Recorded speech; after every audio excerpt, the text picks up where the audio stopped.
নমস্কাৰ বন্ধুসকল মই সমুদ্ৰ কাজল স্বাগতম জনাইছো আপোনালোকক এসকেজি হোৱাইট নিউজৰ এটা নতুন ভিডিঅ'লৈ আৰু আজি মই আপোনালোকৰ বহুকেইটা গুৰুত্বপূৰ্ণ খবৰ লৈ আহিছোঁ গতিকে ভিডিঅ'টো শেষলৈকে চাই থাকিব। প্ৰথম খবৰটো হৈছে শৃংখল চলিহা আৰু ৰূপজ্যোতি কুৰ্মীৰ বিষয়ে। আপোনালোকে নিশ্চয়কৈ জানে যে আজি কিছুদিন পূৰ্বে শিৱসাগৰ এটা বিষয়ক লৈ যথেষ্ট উত্তপ্ত হৈ আছিল। ইয়াৰ ওপৰতে ৰূপজ্যোতি কুৰ্মীয়ে আচলতে এটা বিতৰ্কিত মন্তব্য দিয়ে। মই পোনপ্ৰথমে আপোনালোকক মন্তব্যটো শুনাই লৈছোঁ। এজনে ভুল কৰিছে দুজনে ভুল কৰিছে তেওঁলোক দোষী হেতু সঁচাকৈ বোধহয় সকলোৱে ক'ব। হেতু লৈ পেলাই গোটেই সমাজখনক দোষাৰোপ কৰা হেতু কেতিয়াও হ'ব নালাগিছিল। মোৰ দৃষ্টিত হেতু হ'ব নালাগিছিল।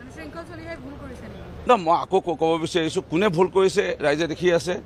যোনে ভুল কৰিছে এতিয়া শৃংখল চলিহাই ৰাখি পিন্ধিছে মাৰোৱাৰী সম্প্ৰদায়ৰ বাইদেউৰ পৰা বা ভণ্টিৰ পৰা, তাৰপিছত আকৌ এতিয়া কিবা স্বাৰ্থত সিদ্ধি কৰিবলৈ গৈ পেলাই কোনোবাই কিবা কৰিছে নে কি, কোনে কি হৈছে, কি ৰাজনীতি হৈ আছে, কি দৃশ্য হৈ আছে, কোনে কি ষড়যন্ত্ৰ কৰি আছে এইটো তেওঁ জানিব। কিন্তু ইয়াৰ ওপৰতে শৃংখল চলিহাক আচলতে সোধা হয় আৰু আপোনালোকেতো জানেই শৃংখল চলিহা আৰু ৰূপজ্যোতি কুৰ্মীৰ মাজত অতীততেও যুদ্ধ লাগি থৈছে।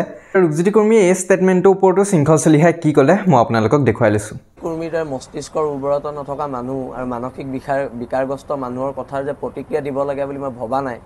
তথাপিতো আপোনালোক যিহেতু আহিছে মই এটা প্ৰতিক্ৰিয়া দিছোঁ যে ৰূপজ্যোতি কুৰ্মীক বিজেপি চৰকাৰে এজন মানসিক ডক্টৰৰ ওচৰত চিকিৎসা কৰক আৰু চিকিৎসা কৰাৰ পিছত তেওঁ সুস্থ হোৱাৰ চাৰ্টিফিকেটখন সেই মানুহজনে সেই চিকিৎসকজনৰ পৰা যেতিয়া আমি দেখিম আমি তেতিয়াহে ৰূপজ্যোতি কুৰ্মীৰ দৰে পগলা মানুহৰ উত্তৰ দিম। আৰু 2026ত ৰূপজ্যোতি কুৰ্মীৰ দৰে মানসিক বিকাৰগ্ৰস্ত মানুহক মৰিয়নি ৰাইজে আৰু ভোট নিদিয়ে। মৰিয়নি ৰাইজে বহুবাৰ পগলা মানুহক ভোট দিলে আৰু এইবাৰ বাৰু মৰিয়নি ৰাইজে পগলা মানুহক ভোট নিদিয়ে। ইয়াৰ আগৰবাৰ 2026ত হ'বলগীয়া নিৰ্বাচনত ৰূপজ্যোতি কুৰ্মী প্ৰায় 1-1.5 লাখ ভোটত মৰিয়নি সমষ্টিত হাৰিব। সেইটো খাটাং লিখি ৰাখক। আৰু এইটো মৰিয়নি সমষ্টিবাসীৰ বাবে খুব দুৰ্ভাগ্যজনক কথা। এজন মানসিক বিকাৰগ্ৰস্ত মানুহ তেওঁলোকৰ বিধায়ক হৈ আছে। আৰু মই পুনৰবাৰ বিজেপিৰ অসম ৰাজ্যিক নেতৃত্বক মই অনুৰোধ জনাইছোঁ ৰূপজ্যোতি কুৰ্মীক আমাৰ ডিব্ৰুগড়তে এখন আছে ভিজি বুলি তাত ভৰাই দিবলৈ অনুৰোধ জনাইছোঁ। ভিজি নাৰ্ছিং হোমত ভৰাই দিয়ক আৰু যদি বিজেপিয়ে সহায় নকৰে আমি ৰূপজ্যোতি কুৰ্মীক নিশ্চয়কৈ সহায় কৰিম। আমাৰ সংগঠনৰ ফালৰ পৰাই গোটেই চিকিৎসাৰ খৰচটো দিয়া হ'ব। গতিকে দেখিলে ইয়াৰ বিষয়ে আপোনালোকে কি ভাবে তলত কমেণ্ট কৰি জনাব পাৰে। পিছৰ খবৰটো হৈছে ক্ৰিষ্টিয়ানো ৰনাল্ডোৰ বিষয়ে। সকলোৱে জানে ক্ৰিষ্টিয়ানো ৰনাল্ডোৰ পপুলাৰিটি কিমান বেছি আৰু কালি আচলতে ক্ৰিষ্টিয়ানো ৰনাল্ডোয়ে এটা ইউটিউব চেনেল খোলে।